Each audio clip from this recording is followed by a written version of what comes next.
Salve a tutti, parliamo ora di campo magnetico. Quindi il campo elettrico agisce sulle particelle cariche con una carica elettrica. Se noi mettiamo una particella carica in un campo elettrico, esso agisce sulla particella con la forza elettrica. Se la carica si muove a una certa velocità, su di essa agisce il campo magnetico con la forza magnetica. E tranne nel caso in cui la particella si muova lungo le linee di forza del campo magnetico, in quel caso non agisce alcuna forza. Ok, vediamo, qui abbiamo una particella carica e che ha una certa velocità, e questo è il campo magnetico. Questo è un disegno tridimensionale. Allora, non è necessario che siano perpendicolari tra loro. Diciamo comunque che però non devono essere paralleli tra loro, come dicevo, perché se la V è parallela al campo magnetico non c'è nessuna forza magnetica.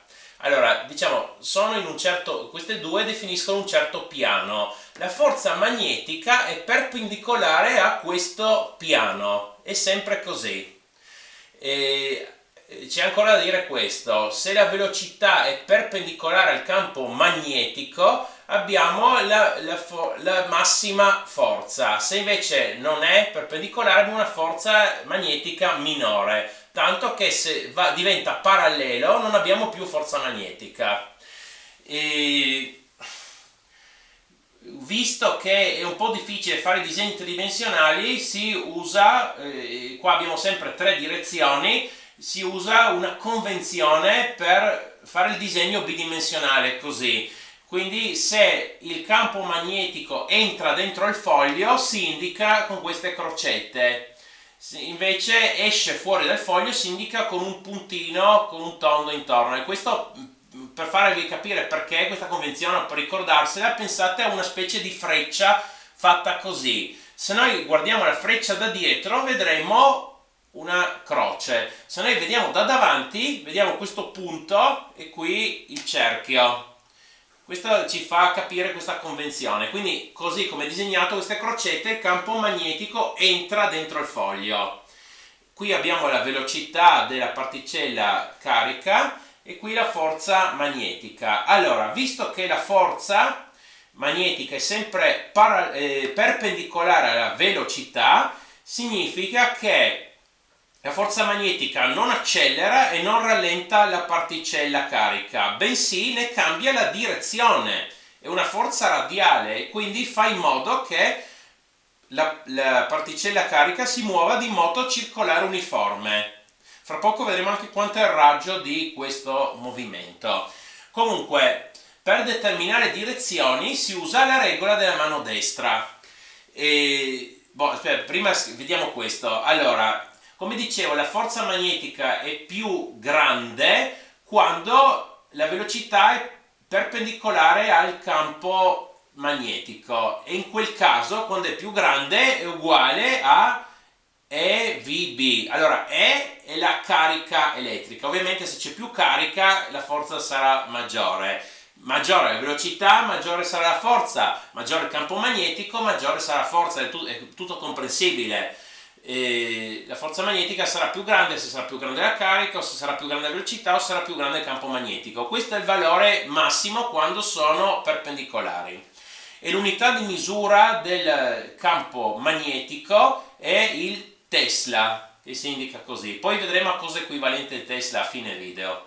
E allora, questo è solo il valore massimo, però noi possiamo scrivere in generale con i vettori questo, usando l'operazione di prodotto vettoriale tra questi due vettori. È un concetto che si usa tra i vettori e ci indica anche la direzione, il modulo, anche in ogni caso, anche quando non sono perpendicolari. Adesso non andiamo a approfondire, diciamo solo questo, che il prodotto vettoriale, tanto importante è l'ordine, qual è il primo e qual è il secondo.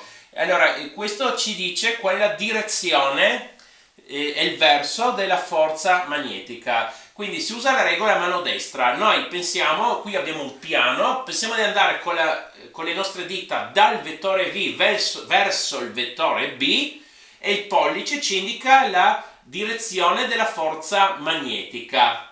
Quindi così, è importante l'ordine, da V verso B. E questo ci indica la direzione della forza magnetica. Questo comunque, attenzione, vale per le particelle cariche positive. Se la particella ha una carica negativa, semplicemente il verso è l'opposto, tutto qua. Va bene, adesso vediamo quanto è il raggio di questo moto circolare uniforme.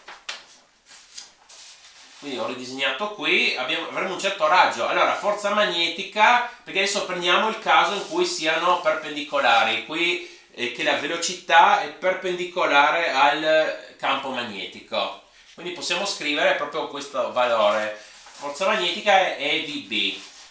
E adesso ricordiamo dal moto circolare uniforme, che ho spiegato in un altro video, che l'accelerazione centripeta verso il centro è uguale V al quadrato fratto R, R è il raggio di curvatura. Allora, poi questa è la seconda legge di Newton, forza e massa per accelerazione. Questa forza magnetica è la massa per l'accelerazione centripeta. E al posto di forza magnetica mettiamo EVB, al posto di... Vabbè, qui abbiamo m per a, m per v al quadrato fratto r, poi un v si semplifica, qui dobbiamo trovare r, moltiplichiamo con r, abbiamo r e b uguale mv, dividiamo con eb e troviamo che il raggio è mv fratto eb. Qui abbiamo trovato il raggio di curvatura. Adesso, se qualcuno interessa, nella fine del video dico ancora a cosa equivale il Tesla, che è uguale volt secondo fratto metro al quadrato. Diciamo, se uno serve, dico questo ancora alla fine. Allora, qui F e VB lo inverto come B è F fratto E per 1 fratto V. L'unità di misura del campo magnetico, che sarà Tesla comunque alla fine, è Newton su Coulomb per secondi su metro. Qui ho 1 fratto velocità, secondi su metro. Adesso sappiamo che la corrente è E fratto T, e da cui troviamo che la carica è I per T, e quindi Coulomb è ampere per secondo. Quindi qui al posto di Coulomb metto ampere per secondo. Si va a semplificare questo secondo. E moltiplico sopra e sotto con metro.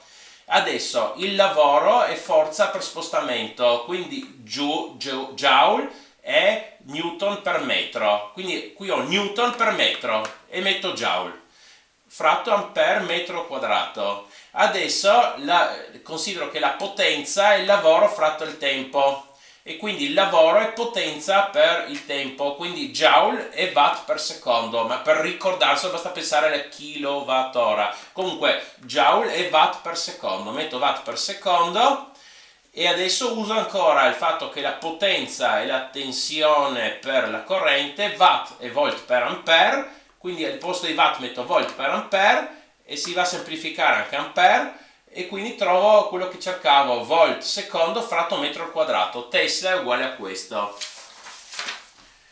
Per favore mettete un mi piace e iscrivetevi, grazie.